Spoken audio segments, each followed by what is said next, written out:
नमस्कार दर्शकों देश में अब तक जो कोई नहीं कर सका उसे प्रधानमंत्री नरेंद्र मोदी ने करके दिखा दिया। मोदी सरकार की पहल के चलते भारत की मातृभाषा हिंदी अब दुनिया के कई देशों में अपना डंका बजाएगी। इसे लेकर भारत और संयुक्त राष्ट्र ने हिंदी में समाचार प्रसारित करने और हिंदी भाषा के जरिए लोगों के बीच पहुंच बढ़ाने संबंधी एक समर्पित परियोजना को नवीनीकृत करने के लिए एक समझौता ज्ञापन पर हस्ताक्षर किए हैं। अब हिंदी एक वैश्विक आवाज बन सकेगी। संयुक्त राष्ट्र में भारत के स्थायी प्रतिनिधि पी हरीश और संयुक्त राष्ट्र के वैश्विक संचार विभाग की अवर महासचिव मेलिसा फ्लेमिंग ने बुधवार को भारत के स्थायी मिशन में आयोजित एक समारोह में 1 अप्रैल 2025 से 31 मार्च 2030 तक 5 साल की अवधि के लिए हिंदी संयुक्त राष्ट्र परियोजना को नवीनीकृत करने वाले समझौता ज्ञापन पर हस्ताक्षर किए।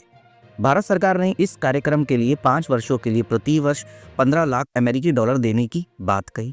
फ्लेमिंग ने वर्तमान समय में सोशल मीडिया के महत्व पर जोर दिया और सोशल मीडिया के उपयोग को अधिकतम करके कार्यक्रम के माध्यम से हिंदी में संदेश प्रसारित करने के DGC के प्रयासों पर ध्यान केंद्रित किया। इस अवसर पर हरीश ने कहा कि समझौता ज्ञापन का नवीनीकरण भारत सरकार की हिंदी को अधिक से अधिक महत्व देने की प्रतिबद्धता का प्रमाण है, जिसमें संयुक्त राष्ट्र में गैर आधिकारिक भाषाओं में से एक के रूप में इसे शामिल करना है। इस कार्यक्रम में संयुक्त राष्ट्र के वरिष्ठ अधिकारी आदि शामिल हुए। हिंदी संयुक्त राष्ट्र परियोजना को संयुक्त राष्ट्र के लोक सूचना विभाग के सहयोग से 2018 में शुरू किया गया था, जिसका उद्देश्य हिंदी भाषा के जरिए संयुक्त राष्ट्र की सार्वजनिक पहुंच को बढ़ाना और दुनिया भर के लाखों हिंदी भाषी लोगों में वैश्विक मुद्दों के बारे में अधिक जागरूकता फैलाना। इसके अलावा दर्शकों, बांग्लादेश की पूर्व प्रधानमंत्री खालिदा जिया ने चुनाव का आह्वान कर दिया है। उन्होंने बृहस्पतिवार को आरोप लगाया कि फांसीवादी देशद्रोही अब भी जुलाई के विद्रोह की उपलब्धियों को कमजोर करने की साजिश कर रहे हैं और उन्होंने देश में लोकतांत्रिक व्यवस्था को बहाल करने के लिए सभी को स्वीकार राष्ट्रीय चुनाव कराने का आह्वान किया। उनके पुत्र और बांग्लादेश नेशनलिस्ट पार्टी के कार्यवाहक अध्यक्ष तारिक रहमान ने मोहम्मद यूनिस के नेतृत्व वाली अंतरिम सरकार से तटस्थता बनाए रखने का अनुरोध करते हुए कहा कि इसकी निष्पक्षता पर जनता का संदेह बढ़ता जा रहा है।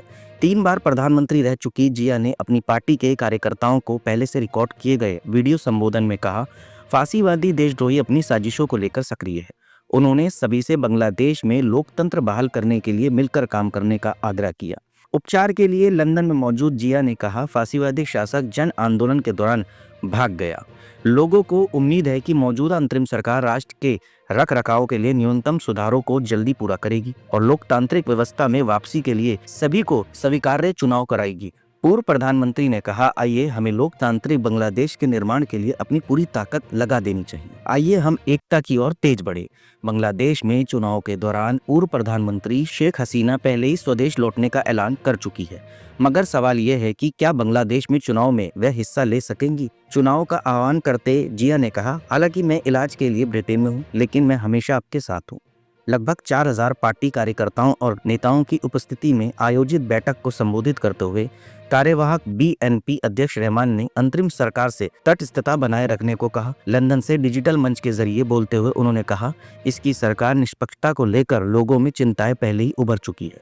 मैं सरकार से तटस्थता बनाए रखने में ज्यादा सतर्क रहने का आग्रह करता हूं। देखते हैं दर्शकों, बांग्लादेश में चुनाव होते हैं या नहीं, और अगर चुनाव होते हैं तो क्या शेख हसीना दोबारा चुनाव लड़ सकती।